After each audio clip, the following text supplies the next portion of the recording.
I think it's interesting, the more you learn about your family, the more clear it becomes why you are who you are.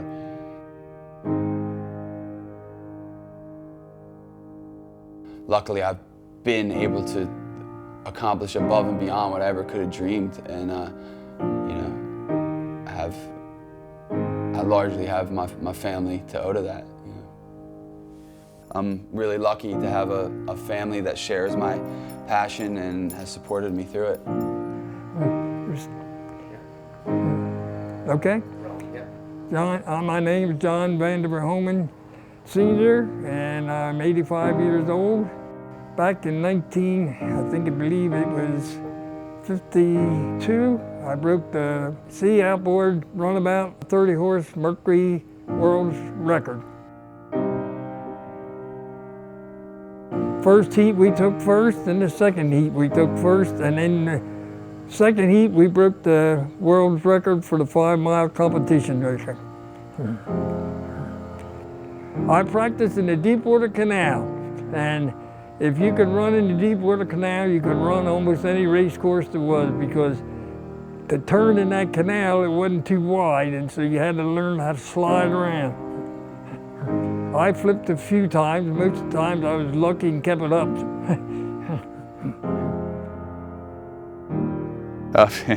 Well, this old saying is, if you don't flip once in a while, you're not on the edge enough. So, yeah, I flipped him a few times. But I remember him flipping a few times. Cut his legs up pretty bad one time. It's funny what little kids remember. John Homan, age 59. Started racing boats when I was 23, and I finished probably around 80, 81, when the band was born.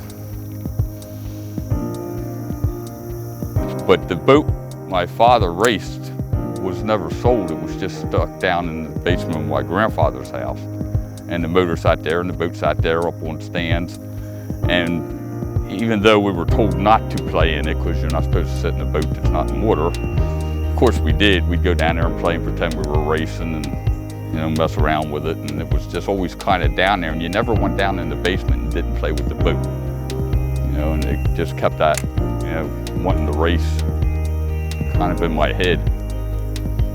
Wasn't running in front, then I kind of figured I had to be going faster.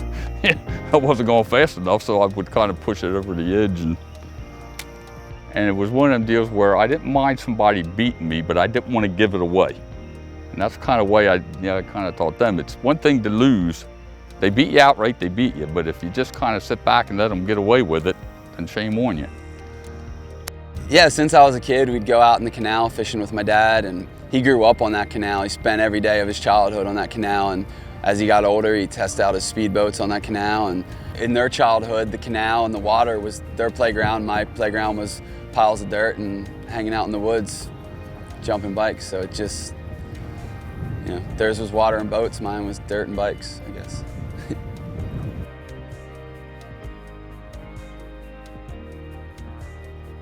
I think that racing and riding dirt jumps at a young age played a big part in the kind of rider I am now. I think the generation I grew up in, we rode everything, and I started racing, but we'd build jumps in the woods or in the backyard during the week because we weren't at the track, and we'd ride street at night because we couldn't see the dirt jumps.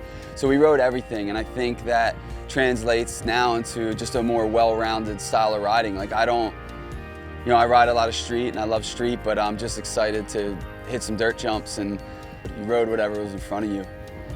And I think having that race background, it makes you not afraid of speed, and it makes you have a lot of bike control, and I think that's a good foundation. So it's one that I'm glad to have.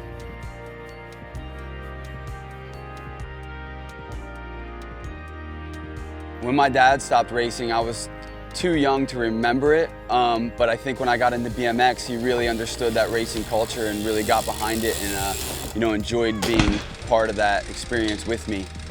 So it was really easy for him to translate his experiences with boat racing into my BMX racing. It's a different vessel, but it's a really similar strategy and experience, and it was really cool to have someone like that supporting it. You know, it's like he always wanted to bring out the best in you, but you know, he wasn't the angry dad if you didn't win. You know, it just like he was angry if you didn't try your hardest, but he wasn't angry if you didn't win. My parents are pretty awesome. They let me just dig up the backyard. I had jumps all over the backyard. And I think that's where I learned to ride. I think it's an interesting comparison. My grandfather was talking about how if you could race in the canal, you could race anywhere. And if you could ride my backyard, it really developed skills. You had to generate speed out of nowhere because it was small, tight, little jumps. And so it really taught me a lot of basic skills, how to pump, how to generate speed out of nothing.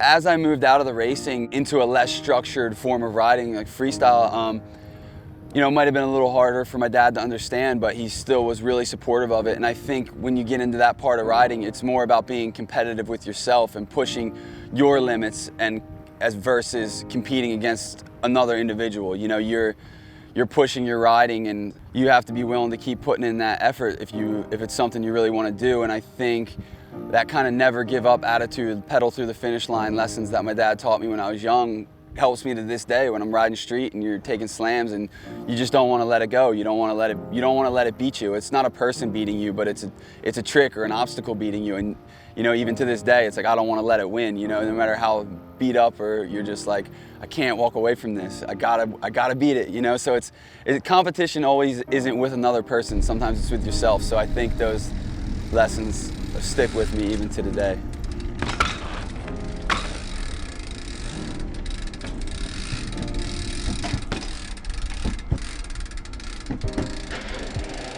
You know, I'd made a conscious decision to wear a helmet full time, and you know, just to prolong me being able to ride as long as possible. And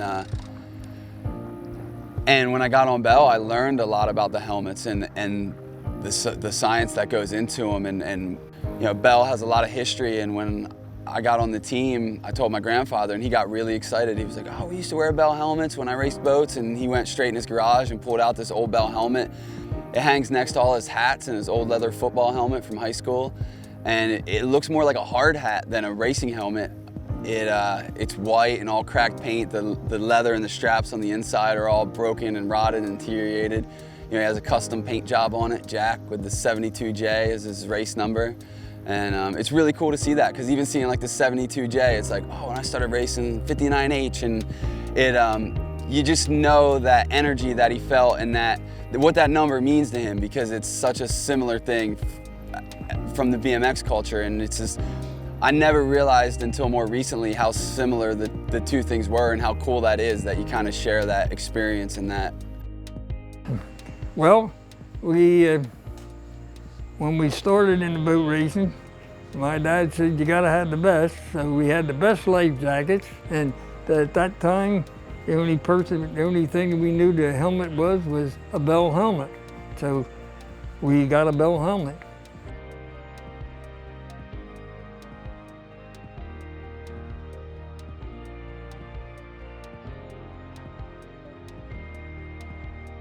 Well, Van told me that he was being sponsored by Bell Helmet, and I told Van, well, that's the helmet I used to wear when I boat raced, and I brought him out and showed it hanging up here in the garage. If you upset, and especially if you're in a pack, you don't know where the other boat's going. I've had guys that had their fingers lost, their arms cut, big gashes in their back. And at that time, there was one or two of them that had got killed by a prop hitting them. But you don't think of that when you're racing. Yeah, if you did, you wouldn't race. You just figure, I guess you're young and you just feel wild.